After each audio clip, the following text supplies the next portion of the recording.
Hi guys, it's Crystal. I hope everybody's doing well. I hope you guys are all having a good week and that you're enjoying the sunshine that we have now.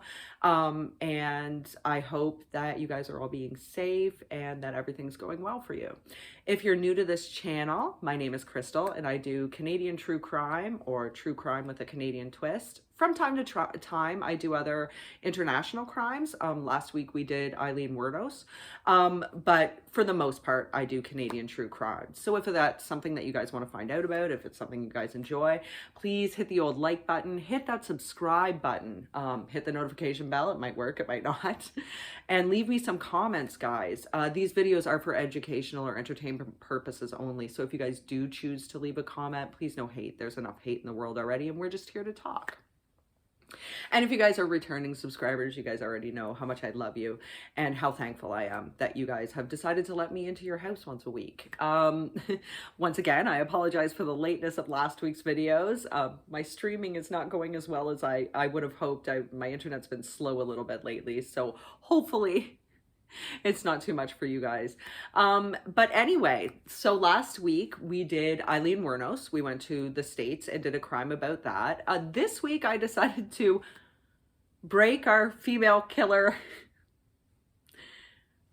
string that we had been going on, and we're going to talk about a cult this week. This week we're talking about the Anthill Kids and Roch Theriault. If you guys haven't heard of this crime before, don't be surprised. It is a bit of an older crime, but it's very brutal. Roch Theriault has actually been described as one of the most brutal of cult leaders, and you guys will find out why in a few minutes. If you guys are interested actually in learning more about the case we're going to cover today, there is a book written on it. It's called Savage Messiah, and it's written by the guys who did the Maclean's article on it. And there's also a movie. I did watch it yesterday. It's also called Savage Messiah. There's a few differing points in it, but it's fairly good. So if you guys want to watch that, have some supplemental things towards this, then that would probably be really good too. So yes, today we are talking about a guy named Roch Theriault and the Anthill Kids. Before you get into this video though, guys, I am going to warn you, graphic abuse. We're talking child abuse, we're talking abuse to the members, things like that. So if you are triggered by those things, this might not be the video for you to watch. So, Roch Theriault. Well, it's actually Roch Theriault. He was born May 16th of 1947 to Hyacinth, who was his father, and Pierrette Theriault. This was in the Saguenay region of Quebec. We're actually going to span 3 provinces this week though, guys, 3 provinces. So he was born in Quebec in the Saguenay region of Quebec.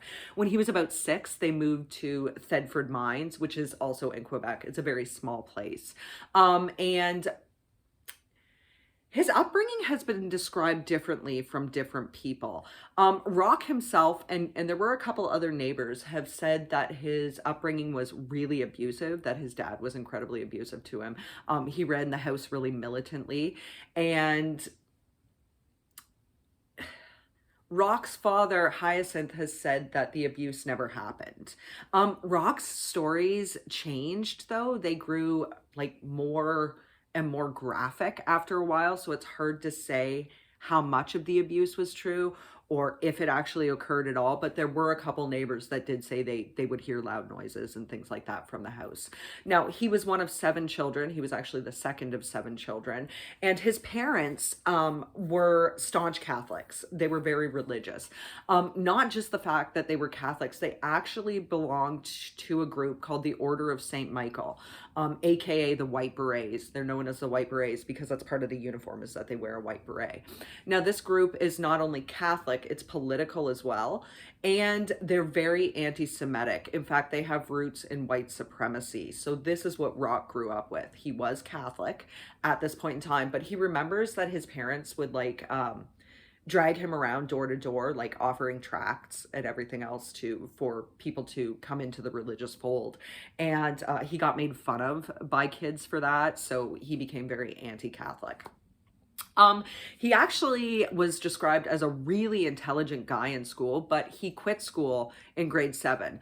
Thedford Mines School only went up to grade 7 at that point, so him and all of his siblings eventually dropped out of school after grade 7. In order for them to have higher education, they would have had to transfer to another school district or like a place out of town. We've talked about this before when we talked about Nunavut, how a lot of their schools only go up to a certain grade and then you actually have to leave your community and go to another place for higher education. So Roch never had that, even though he was very, very intelligent. He was also very charismatic and magnetizing, guys. I don't think I can stress this enough. The guy had the gift of gab for sure. He could talk anybody into doing anything, and he was a really good salesman. Whenever he had to deliver tracts, and we're going to get into this for another religion, he was really good at it, and he was really good at getting people to like him, to follow him, to come into his fold, so to speak. So Roch has been described as a really popular guy when he was a kid, and I can actually see this. He was fun to be around. He was actually really, really a funny guy. Everybody says that whenever he went into a bar or anything, he'd have the people cracking up like in no time. He was also very charismatic, and he had these startling blue eyes. So he always had a lot of female followers. He never lacked for female companionship. He did actually enter into the party and drinking scene, and he drank a lot when he was a kid. He was very into it. Now, at some point in time, like I said, he developed the hatred for Catholicism, and he actually joined the Seventh-day Adventist Church. At this point in time, this was really good for Roch because he started to live by their tenets of, healthy lifestyle, no processed foods, holistic medicines, eschewing alcohol, eschewing tobacco. They wouldn't have anything to do with that stuff. So he actually stopped drinking at this time. In 1967, when Roch was 20, he actually married a woman named Francine Grenier. They'd known each other for a while, and the two of them had 2 sons together. During this time, Roch would supplement his income by woodworking and stuff like that. So there wasn't a lot of money. Roch was actually used to this because in his childhood there was a lot of poverty. Like, the family was never wealthy, but a lot of people have described his family life as comfortable. So it's kind of up to you to decide if the supposed abuse or the alleged abuse actually occurred or not. Pauline says that Roch was really good at the start, but then he started to, or sorry, not Pauline, Francine, said that Roch started to change after a while. Particularly in 1971, he developed stomach ulcers, and he had several surgeries to correct them, but they never really took. And he started to become more despondent and drink, guys. He off and on he battled with drinking, and the drinking would leave him violent and filled with rage. Like, he always was rage filled when he drank, but he was starting to change a lot more. So in 1976, he and Francine actually divorced.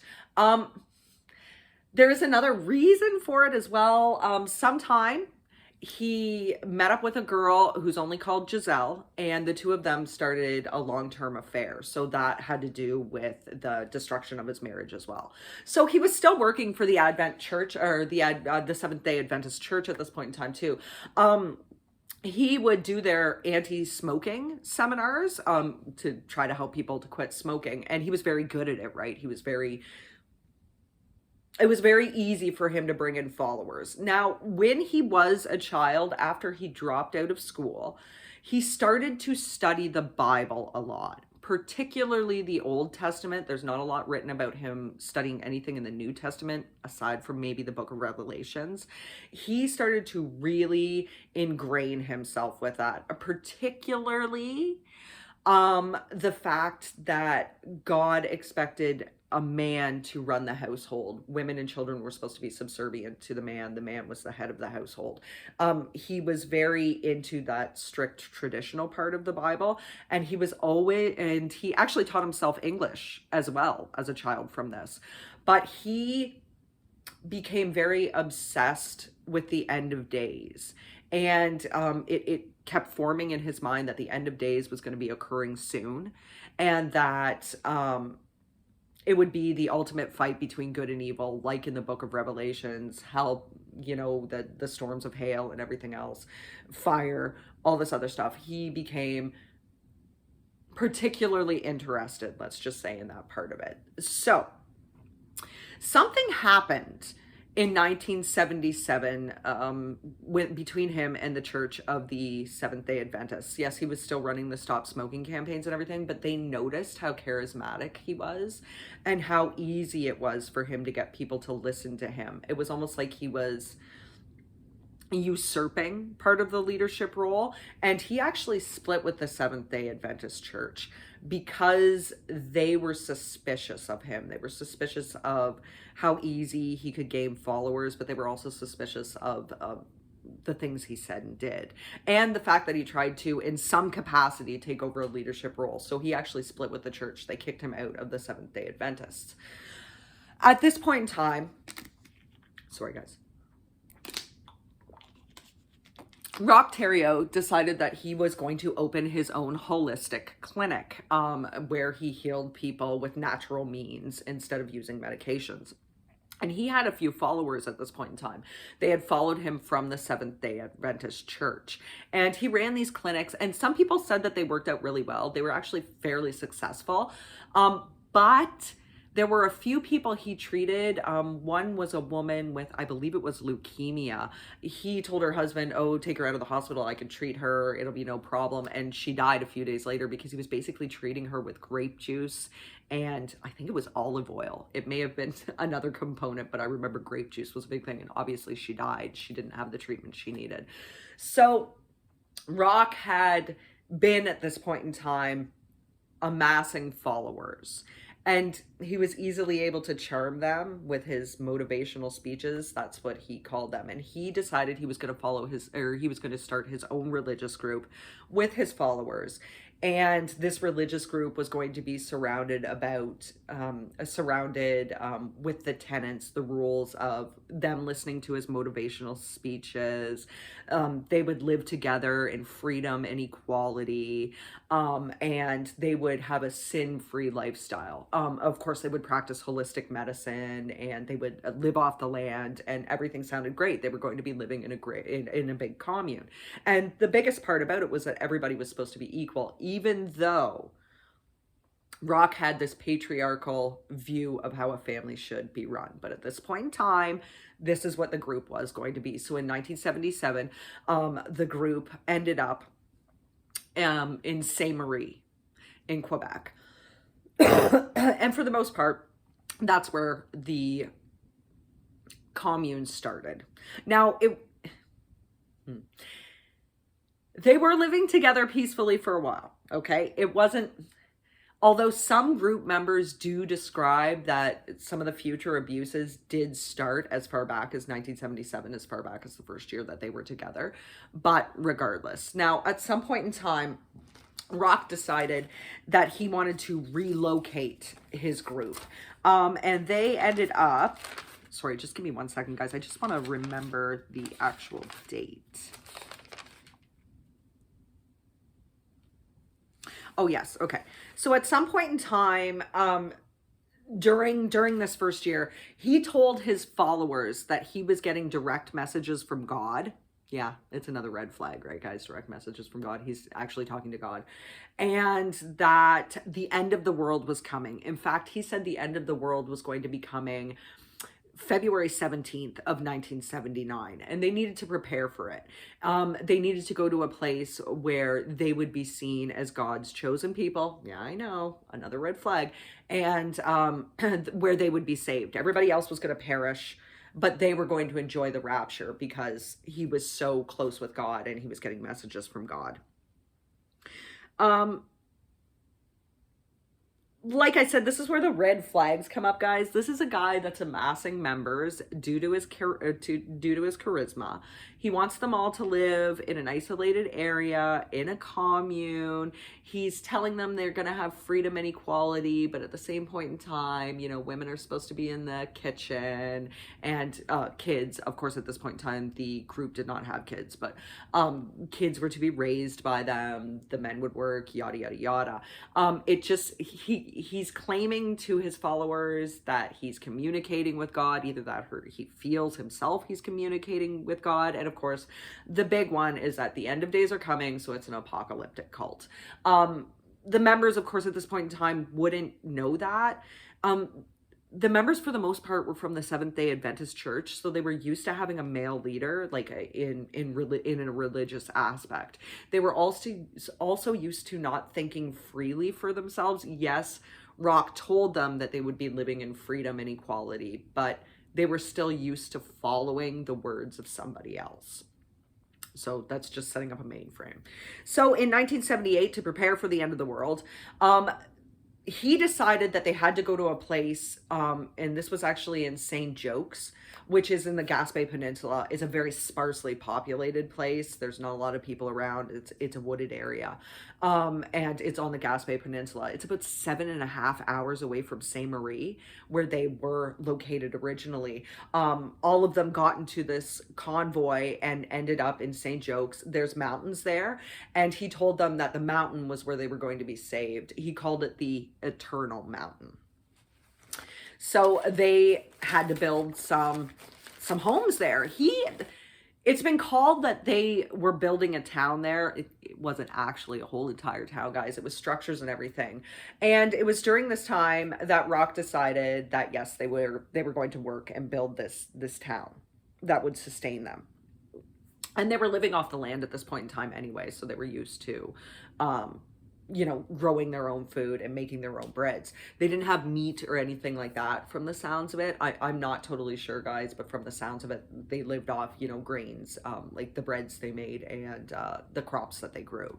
So he decided that his followers had to build a town, but they had to build it very fast.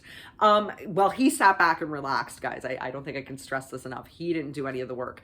The members were working 17-hour days at this point in time. And when I say members, I'm telling you that the majority of the followers that he had were female. He only had a couple male followers, and that's another thing that's indicative of cults. If you've noticed, they usually have a lot more female members than male members. Not all of them, but for the most part, a large percentage of them do.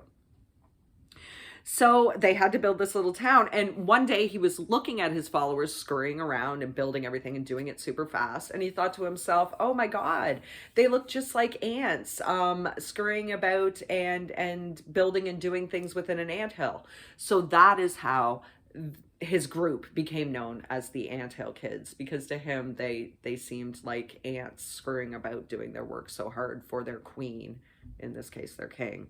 But that's what he thought.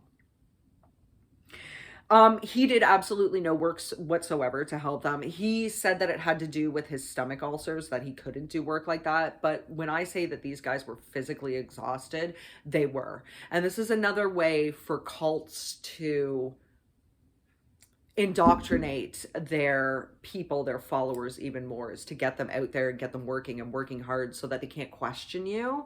They're working so hard, just trying to build structures and trying to live, that they don't have time to think.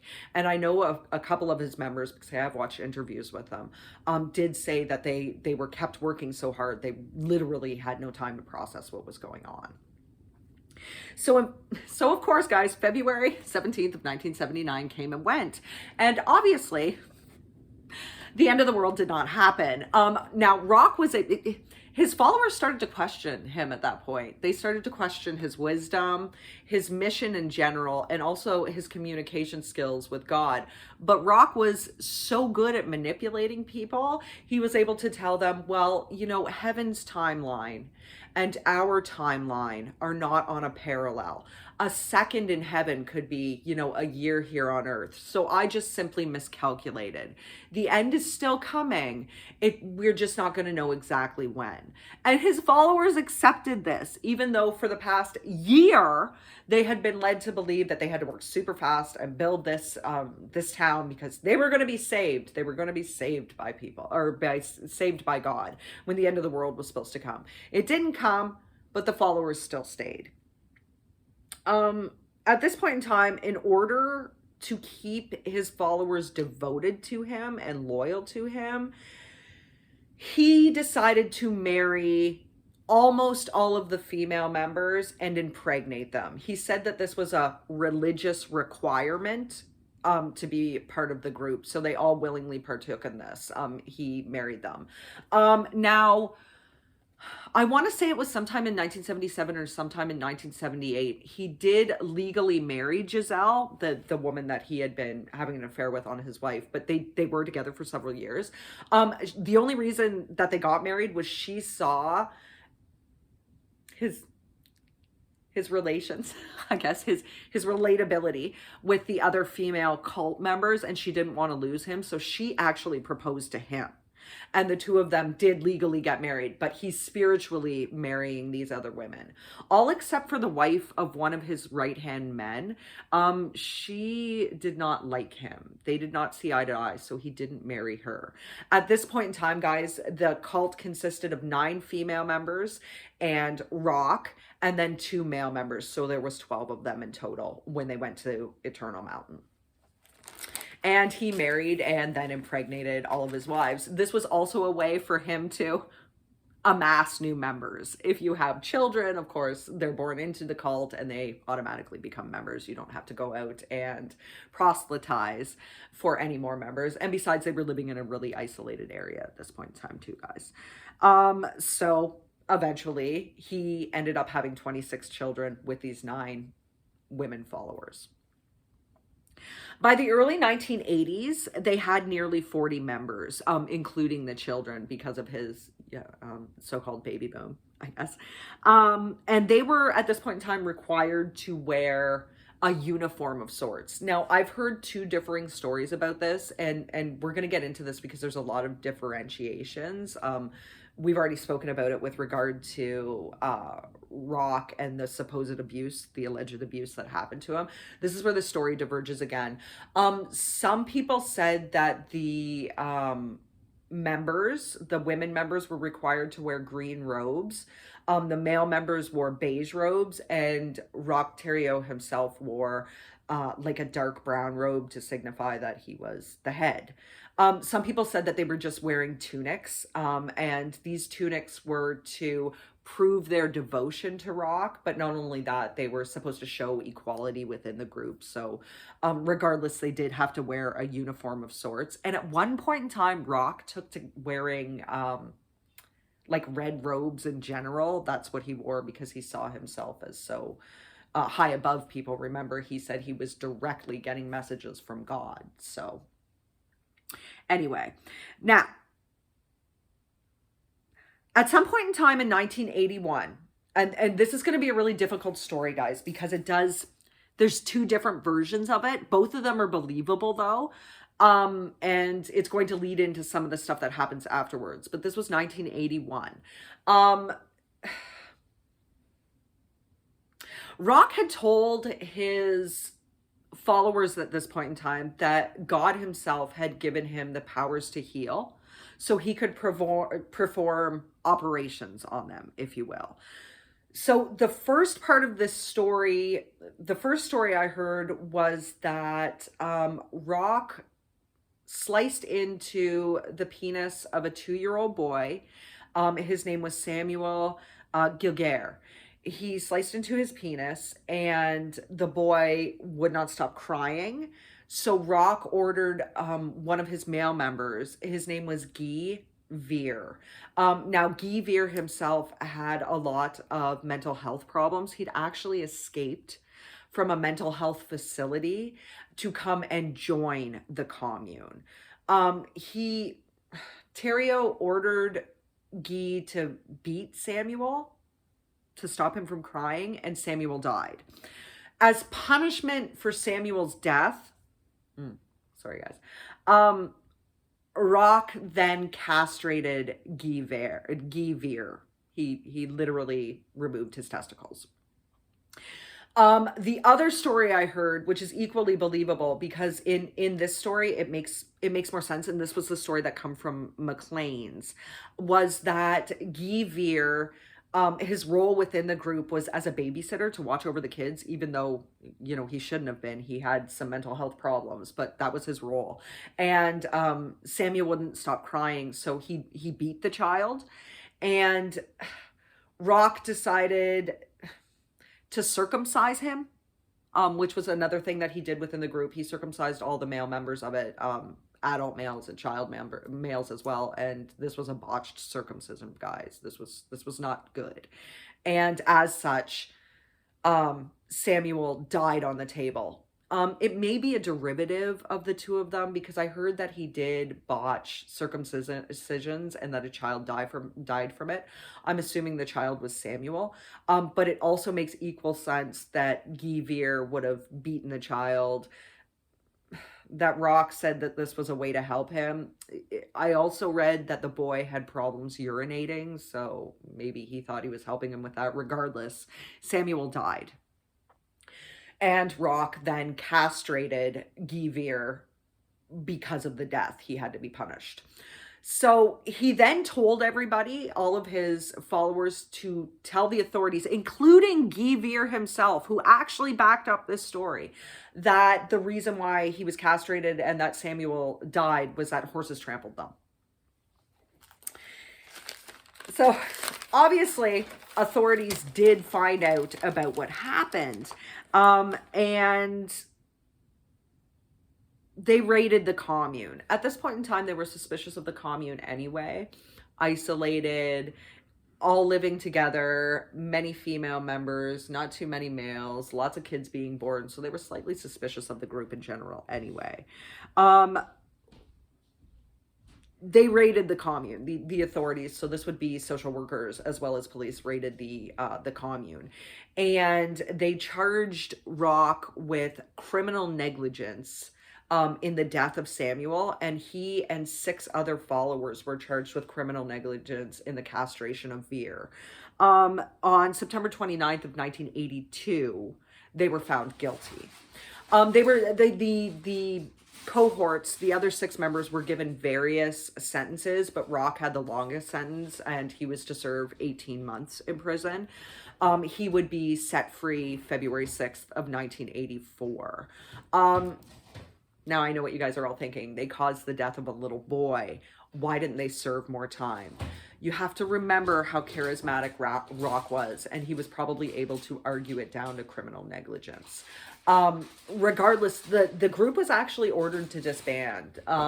The Quebec government told them that they could no longer have contact with each other, but that's not what happened. They waited for Roch to come out, so on February 6th, 1984, he was released from prison. He'd served his time. And if you're wondering, Guy Veer did not die. He did actually tell the authorities that he was trampled by a horse, and he subsequently died in 2013. So in 1984, the cult decided to relocate again.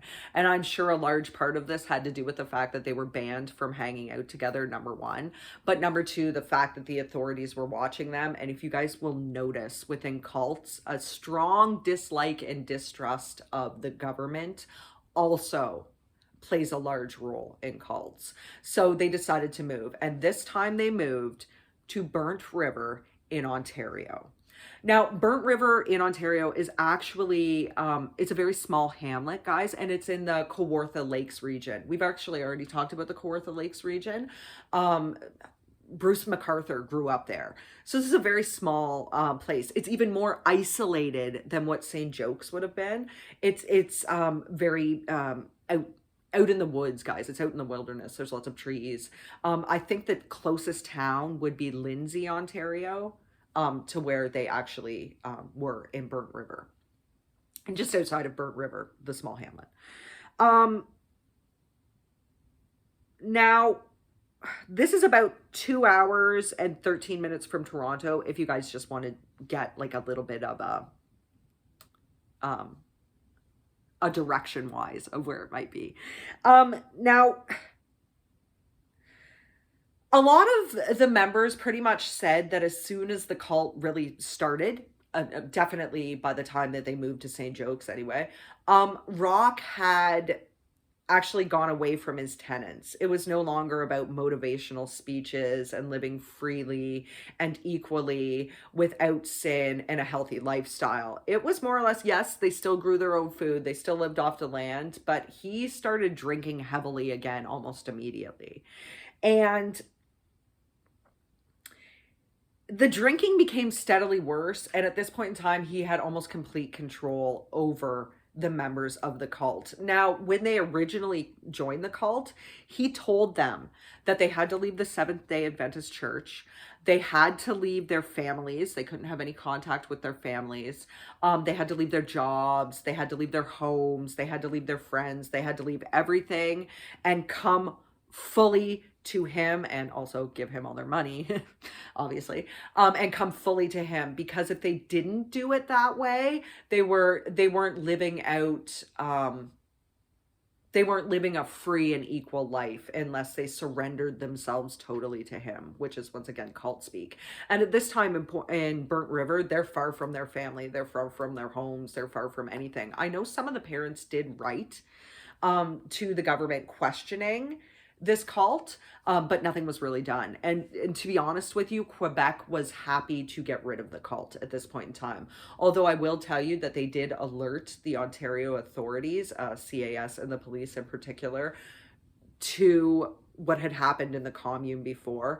And authorities had actually destroyed the old commune at St. Jokes. They actually destroyed the Eternal Mountain site, which was probably another reason why they left. But they did not want any intrusion from the government or any government agencies at this point in time. He didn't like being watched by anybody in authority, which is another thing for a cult leader. They don't like being questioned by people in authority. When he wasn't drinking, he has been described as, quote, marvelous, full of passion, intelligence, and originality, a man who loved to sing and dance, end quote. However, at this point in time, he was drinking almost all the time, and he would get violent and be in a lot of rages when he did drink, so the cult members didn't see the fun side of him as much. But I mean, when he went to towns and stuff like that, he could still be incredibly charismatic. And in order to make money, which we're going to get into in a little bit, not only did his anthill kids, which they did call themselves that, guys, they were known as that, not only did his kids sell their baked goods and their crafts, but they would steal, to the point that they were like actually not allowed in Lindsay, Ontario anymore because of their stealing. He started to implement strange rules at this point in time. In Burnt River, the people in the cult were not allowed to communicate with each other unless Roch was actually in the room. It was almost like they had to have permission, his permission, for them to talk to each other. Even husbands and wives, actual husbands and wives, were not allowed to do that. And if they wanted to have relations with each other, and not Roch, and Roch not being involved, they actually had to ask his permission to do so. So he used his charisma in order to gain complete control over his followers. You know, he told them that he was communicating directly with God, and they were starting to be afraid of him, and fear would keep them attached to him, as well as their sense of loyalty to him, and the fact that he said he spoke directly to God.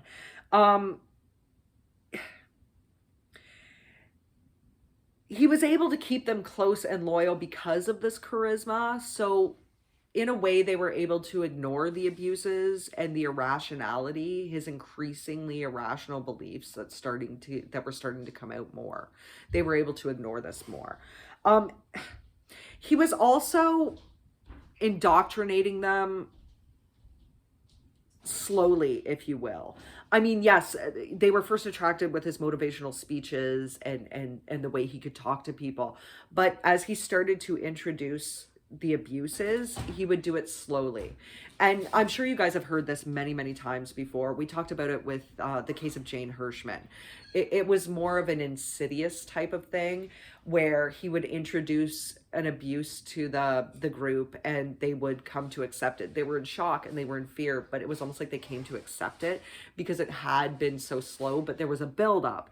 He'd go from one thing, kind of get them used to it, then he'd go to another one. He was pushing them to see how far he could go with his abuses and his sadism. Really, guys, when we get into it, you're gonna understand.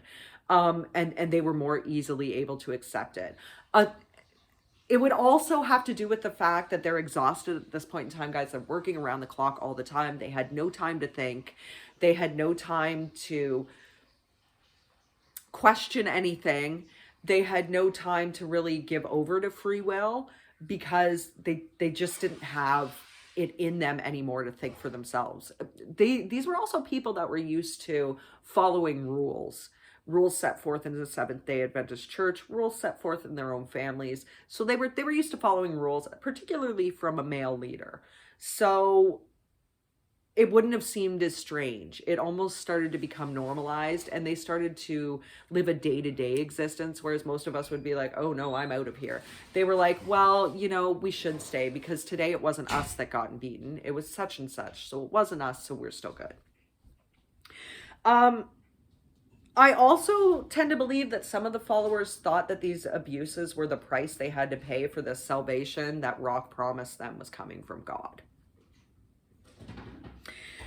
So at this point in time, he started believing that a lot of his members were having disloyal thoughts. They weren't totally devoted to him, and they were thinking of leaving the group. So he started to spy on his own group members, guys. They would think that they were just living their day-to-day existence, and he'd be spying on them.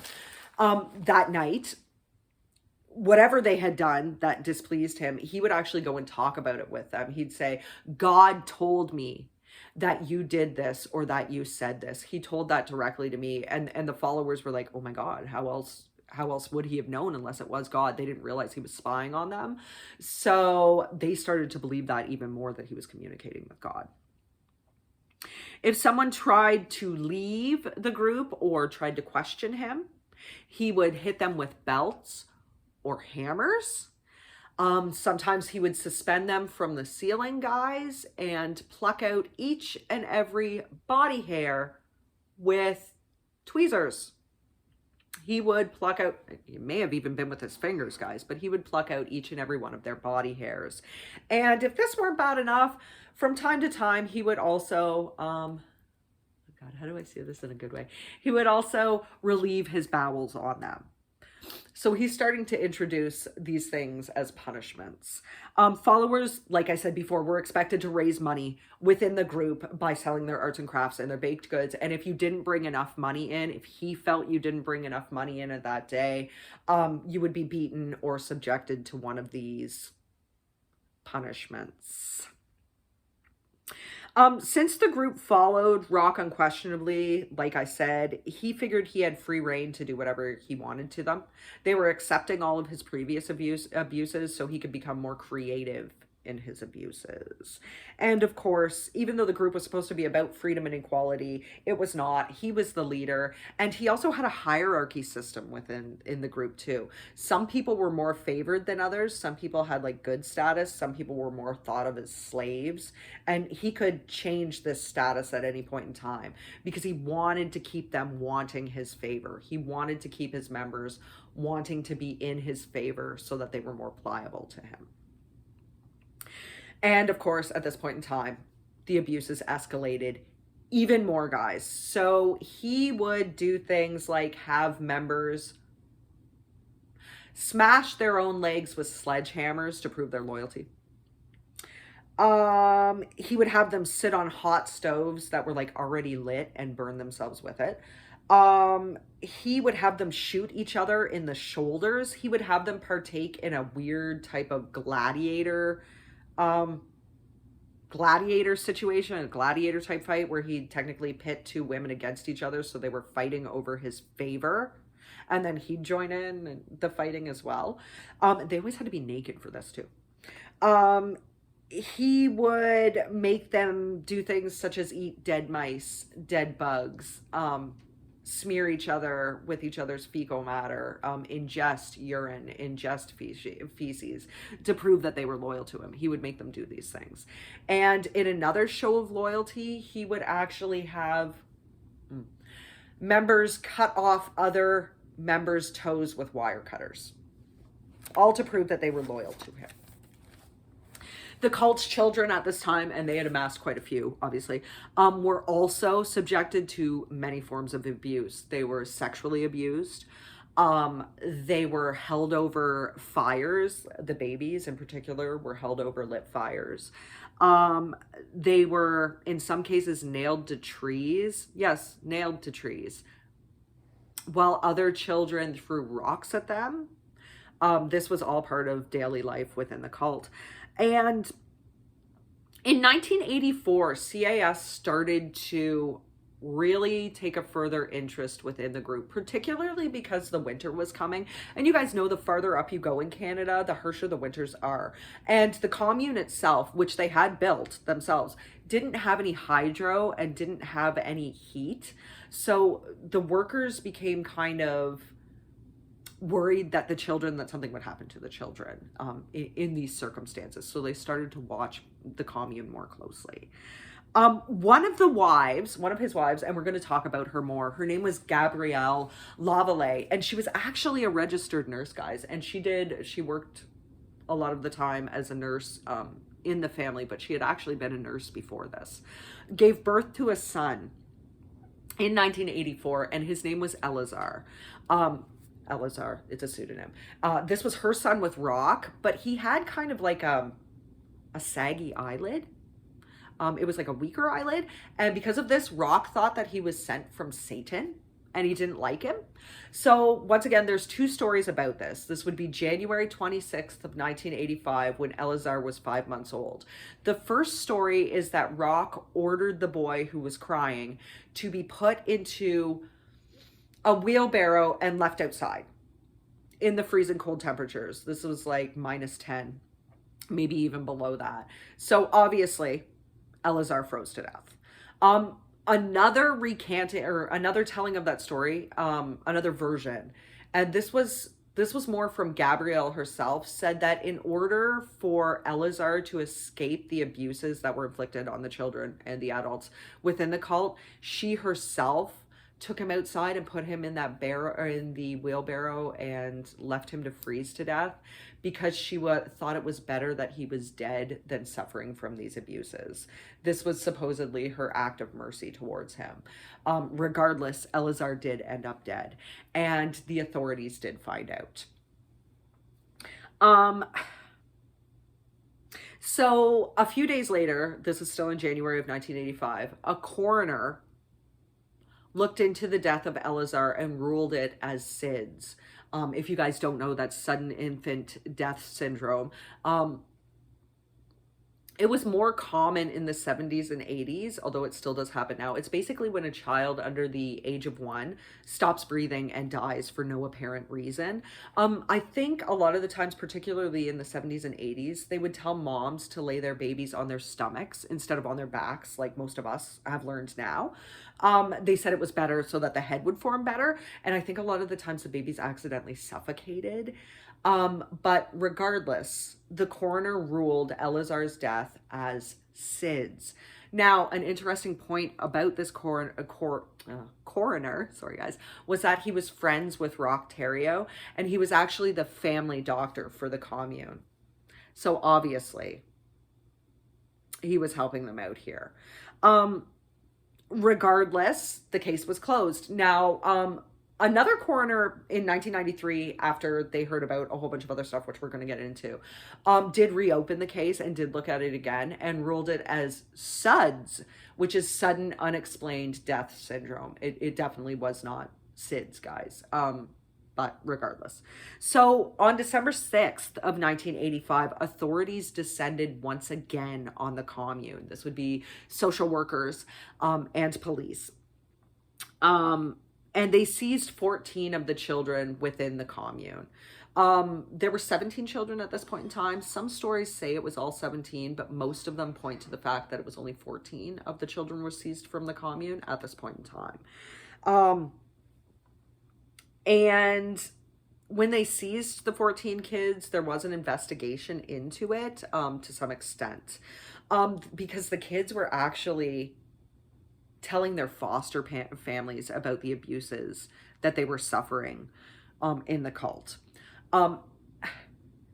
Roch was sent to see psychiatrists, and they actually gave him a glowing review. He was able to charm them that much, and an independent group went in to assess the situation and told the judges that unanimously they believed that the children should be given back, but they were able to see testimony from the children about the abuses that they suffered. So a judge actually overturned it. He said he didn't care about what the independent researchers thought, that it was very clear that this was a dangerous man. So the 14 children were taken and put into the foster care system. And on top of that, any child born to the cult from 1986 until the end, or well, 1987 technically, guys, until the end of their time, was taken away at birth. Within a few days of birth, all the children were subsequently taken away after this.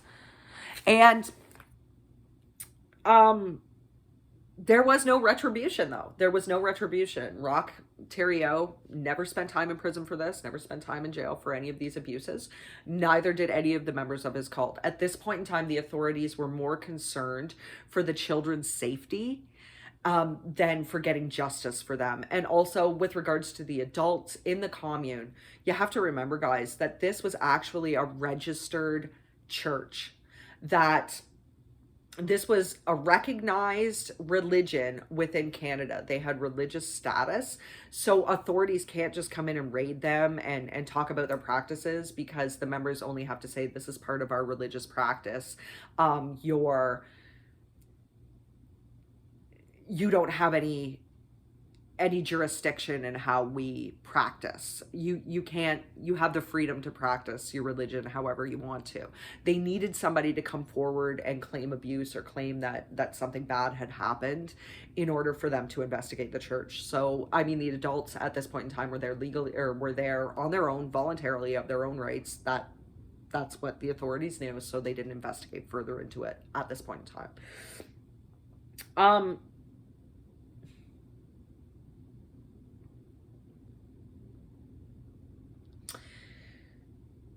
Roch was not happy. He was obviously not happy that the children had gotten taken away. So once again, the abuses escalated. The mothers were actually told that they could go with their children and raise their children if they would give up the cult. And essentially they chose Roch and being with Roch Theriault over their own children. So at this point in time, this would be 1987, 1988, Theriault decided that he was going to go back to one of his initial tenets, one of his initial rules, living sin-free. In order to do that, he would have to purify his members of their past and various sins. So he became even more abusive, if that's even possible. Members would be whipped and beaten, all while naked, at any point in time, whenever he felt like. He told them that he was a holy person sent to them directly from God and in direct communication with God, and this is what God wanted, so they all believed that. And like I touched on with Eleazar, with Samuel, he told them that God had given him the power to heal people. That he had given him the power. This is not a guy that was ever trained in any type of surgery, guys. That God himself had given him the power to perform surgeries. And these were needless surgeries, guys. These were not surgeries that needed to happen. That God had given him the power to perform these surgeries to heal everybody. Some of these included injecting a solution of 94% ethanol, directly into somebody's stomach. Some of these surgeries would be circumcisions of both the adult males and the young males. Sorry. And some of them were botched, like I said. And various other surgeries. If you ever complained of an ailment, he'd want to commit surgery on you, or he'd want to perform surgery on you, and he was always drunk when he was doing this. So, yeah. Um, I did hear that at one point in time he ordered one of his male, I think it was his right-hand man.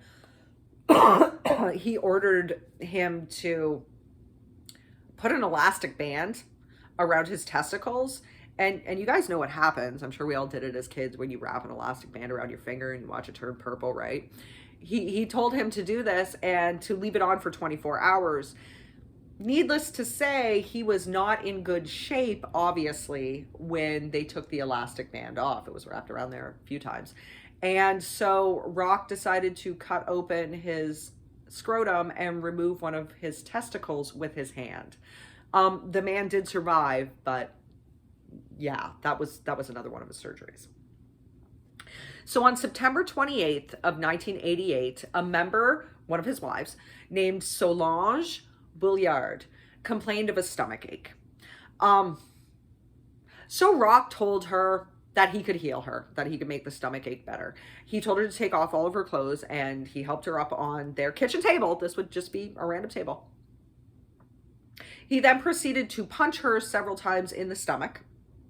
Then he forced a tube into her rectum and gave her an enema made of molasses, olive oil, and water. He then cut open a section of her stomach, removed her intestines, ripped a piece off of her intestines with his bare hands, ripped a whole entire piece off, shoved the whole mess in, and told Gabrielle to stitch her back up again. He then also had the female members of his commune shove a tube down her throat and blow into it. He said that this was going to cure her.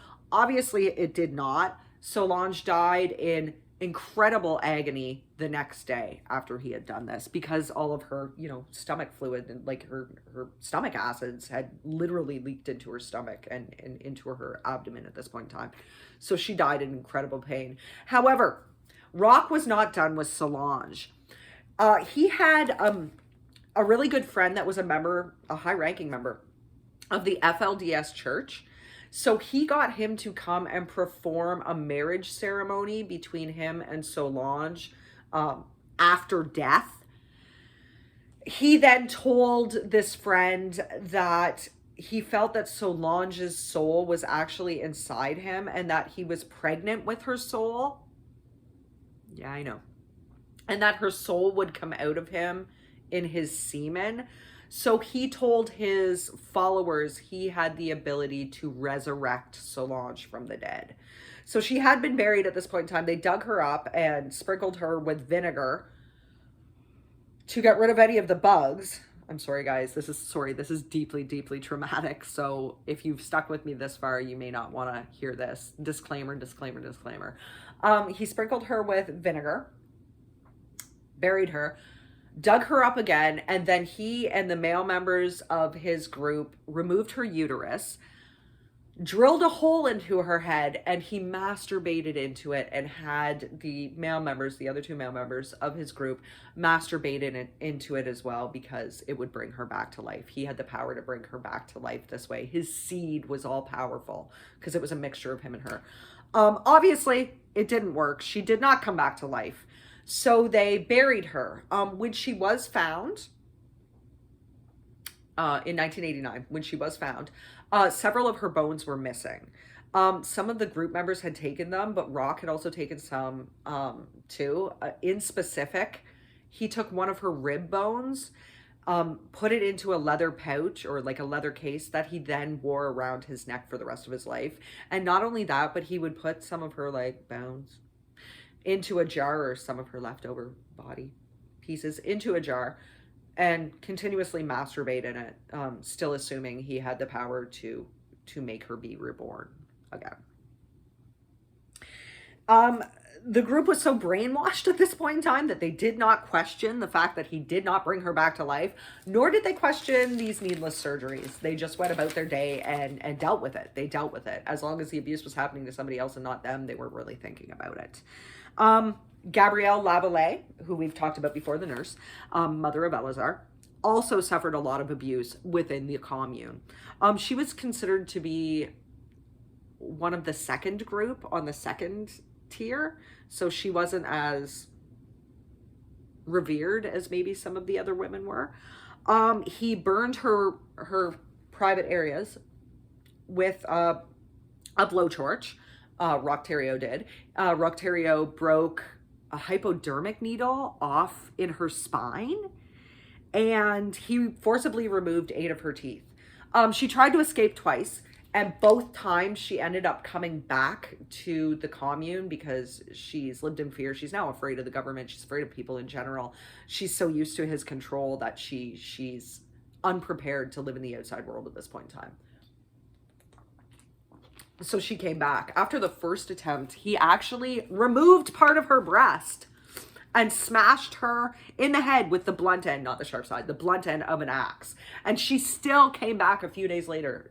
She had gone to spend time at some point in time in a women's shelter. She did come back and came back to the cult. She was accepted back into the cult. She did come back to the cult even after the removal of the breast. Roch then talked her into letting him remove one of her fingers with wire cutters. On July 26th of 1989, Gabrielle said that she had some stiffness. I believe it was in one of her pinky fingers. So Roch, obviously drinking all day, decided that the best way to remedy this was to impale her whole hand with a hunting knife on the table. And he left her there. And he'd like come up and taunt her and be like, oh, this isn't looking good. This isn't looking good. So his answer was, because you guys know, like if you keep your arm in one position all the time, the blood is not circulating anymore. So it does grow discolored. So Roch's answer was to take a carpet knife and start paring off her flesh. And I guess that wasn't working fast enough for him. So he then took a dull meat cleaver and severed her arm between the shoulder and the elbow. I think it was right about here. He completely cut the whole arm off. Well, drunk. He was drunk while he did this. It took 2 hits. The first one he missed. The second one he severed her whole entire arm. And it was not stitched up until the next day. It was not stitched up until the next day. So the stump was not healing correctly. So on August 9th of 1989, Roch Theriault decided he was going to cauterize the stump with a piece of metal pipe. I think that he had just gotten out from a car, like just a piece of metal pipe, a red hot metal pipe. He cauterized the arm with it. So this is 2 weeks after it had already occurred. At this point in time, a lot of the cult members fled. They had had enough with the severed arm and everything else. They'd had enough. So a number of them fled at this point in time. It took Gabrielle a little bit longer. Now, I've heard it was either August 14th or August 16th. The two numbers have been interchanged. I tend to believe it was August 14th. Gabrielle went to the police, or Gabrielle escaped.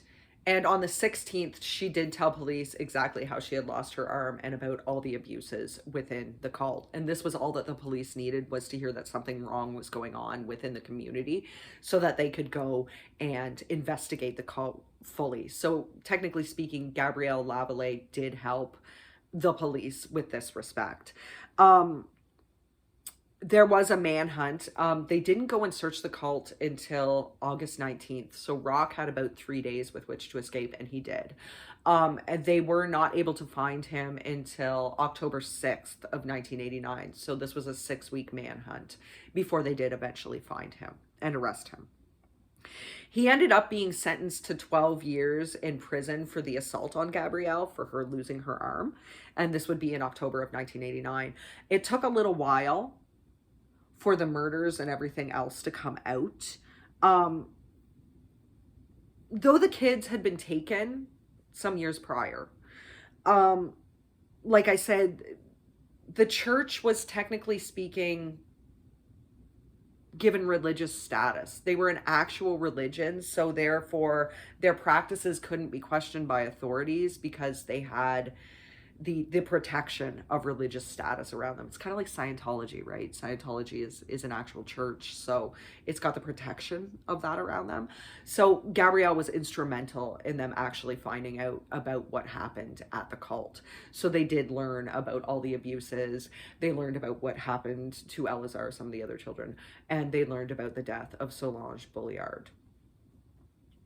In 1993, Roch was originally charged with first-degree murder in the death of Solange, but he was able to manipulate and talk himself down to a second-degree charge, and he did plead guilty to the second-degree murder of Solange Bulliard, and he was sentenced to death, or not to death, sorry. He was sentenced to life, which of course in Canada, 25 years, right? And then the parole board and Corrections Canada monitor you after that. But he could apply for parole within 10 years because this was second degree murder. Initially, he was housed in Millhaven. So we've talked about Millhaven before. Millhaven was actually built in close to Kingston. It was actually, Millhaven's in Bath, Ontario. It was built as a prison to take over from Kingston. Kingston was crumbling and needed repairs, but they still needed someplace to house the criminals. So they built Millhaven kind of as a housing situation at that point in time. Both Kingston and Millhaven operated for a number of years after that until they finally shut Kingston down. Was it 3 or 4 years ago? It wasn't very long ago. It might have been longer than 3 or 4 years ago, guys, the timelines. They eventually shut it down. So Millhaven still stands. It's a maximum security prison. And it's where people like Bruce MacArthur and Paul Bernardo were actually housed. So in 2000, Roch Theriault actually applied for parole. The parole board denied it. They said he was still at high risk of reoffending just because of the way he was. And he actually I don't think he really ever felt bad for what he did. But he's charming enough and manipulative enough that he may have convinced some people. Regardless, he was denied parole. And he never applied for parole again after this. In 2002, he was moved to Dorchester, New Brunswick. So see, all 3 provinces. He was moved to Dorchester, New Brunswick, to the Dorchester prison that's there. It's a medium security prison. And he was moved there in 2002. And he made news again in 2009 because he tried to sell some of his like artwork and poetry on murderauction.com, which is an American-based website that says, quote, it calls itself a, quote, true crime auction house. Of course, Correction Canada found out and they immediately put a stop to it. None of the sales ever went forward, but he did make news for trying to do this, for trying to profit off of his crime, so to speak. On February 26th of 2011, 63-year-old Roch Theriault was found dead in his cell. He had been the victim of a shivving. I've never gotten to say that before, so it's kind of exciting, but he had been the victim of a shivving. It's believed his death was due to an altercation he had with his cellmate, who was 60-year-old Matthew Gerard MacDonald. Now, MacDonald was actually already a convicted murderer, and he came from Newfoundland and Labrador. He was in the prison from there. They were cellmates. They were both convicted murderers, and he had killed him. Matthew MacDonald made no bones about it. He's like, yeah, I killed him. He pled guilty to the second-degree murder of Roch Theriault, which they just added on to his already life sentence. He's already serving it. And he had stabbed Theriault in the neck with the shiv. Now, a shiv is basically a homemade knife-like weapon. It's made a lot of the times in prisons. That is made from something not normally used as a stabbing weapon. So if you took a pencil and stabbed it in somebody's mouth, that's a shiv. A shank is something that's not already sharp that you then sharpen, kind of like the toothbrush to make a knife. Sorry, I'm just trying to There is a difference between a shiv and a shank. It's a very small one. McDonald, after he had done this, then walked up to the guard booth and told them, gave them the shank or the shiv and said, quote, "That piece of shit is down on the range. Here's the knife. I've sliced him up," end quote. So that is the story of Roch, Theriault, guys, and the Anthill Kid commune. I do want to let you know that, like I said, a number of his followers did say that the abuses did start within the first year. They were together for about 12 years. So he was able to gradually escalate the abuse because his members were taking it unquestioningly. Not a lot of people left, but I will let you know that he did have some of his members did stay loyal to him after he was arrested. Not everybody left the cult. He had at least 3 female members left, and he was able to have 4 more children while he was in prison with these 3 women after incarceration. He still had children at this point in time. And that's the story, guys. That's the story of the Anthill Kids. So what do you make of it? What do you guys think? Do you guys think that this was a cult that was obviously always doomed to fail? You know, usually when they start talking about things like doomsday, it's a bad sign and it's going to end in a fight between the cult and the authorities. Waco, Jonestown. Do you think that if he had stuck with his original tenets that the commune could have thrived? Do you think that he put this commune together just so he would have a place to abuse people? What do you make of his childhood? Do you guys think that Roch Theriault really was an abuse survivor? Or do you think he made the whole thing up because he had such great visions of his own grandiosity? Do you think he was suffering from mental illness? I will tell you guys that I did mention he had psychiatric assessments done on him before, and he was able to charm the psychiatrists. But there is no evidence that he was ever suffering from a mental illness. Nobody ever said anything. Although he could have been a psychopath, guys. Come on. Charisma, abuses, able to charm people, seemed like a great guy out in public. Was able to gather people to himself, was able to do things without any remorse for anybody. He could have been a sociopath as well. Do you guys think he was either of those, or do you guys think he was just a guy that somehow got turned around in his life? Do you think it was the drinking that made him this way? A lot of people said that he was prone to violence and rages with the drinking. Do you think it had something to do with the operations he had in 1971? His wife, his former wife, Francine, did say that it changed his personality. What do you make of the fact that he only served 18 months in the death of a baby and the castration of somebody else? Do you think that if Quebec had kept him in prison for longer and had made sure that the group had no ability to come back together, that this would have never happened, that Solange wouldn't have died, Eleazar wouldn't have, other people wouldn't have been abused and mutilated? Do you think that there's any onus on the government for that? I mean, Quebec was happy enough to see them leave. They didn't really care, although they did warn Ontario what he was like. This is a case of people working together at this point in time. Do you think he should have been held for longer? What do you make of the fact that they only charged him with criminal negligence? Why not manslaughter? Why not second-degree murder? What do you make of this? What do you make of the fact that he was supposed to still be on parole for a year after he was released on February 6th of 1984, and yet he still left Quebec and they seemed to let him? What do you guys make of all this? Do you think there was a lot of failings in the system? To me, it seems like the system did actually try in this case, especially the judges who overruled those independent panels and said, no way, there's no way that they can have kids within this commune. What do you guys make of that? What do you guys make of the fact that he still had 3 female members that were loyal to him?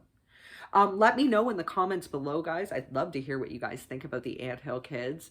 And that's it for this week. Hopefully you guys will have a really great next week, and that you'll come back and join me, and that you'll like this video. Hopefully you'll subscribe if you already haven't. Ring the notification bell. Leave me some comments, guys. I'd love to know what you think. This was one crazy story, so I'd love to know what everybody else thinks. And until next week, guys, bye for now.